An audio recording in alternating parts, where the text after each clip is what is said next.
Carrie Gendel, and I'm part of the speech and debate team here at Concordia, specifically on the speech side.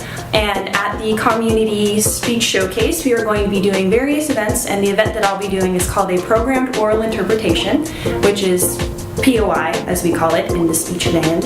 And so basically what it is that in writing there tends to be three different genres. There's drama, there's poetry, and there's prose. And in the case of POI, it's all three of them. And so it's just a blend of all this different literature. My particular topic is Westboro Baptist Church and the way that they have redefined and reclaimed Christianity to be something that it's really not, and to take out the message of love that Christ gave. So essentially, it's a program seeking to reclaim that and be able to fight against the Westboro Baptist Church through rhetoric and figuring those things out. And so if you really want to figure out why I'm standing here with this book and herpderfully holding it in my hands, then all you have to do is come to Community Speech Showcase on March 27th at 5 o'clock p.m. in LA 123. And yeah, hope to see you there.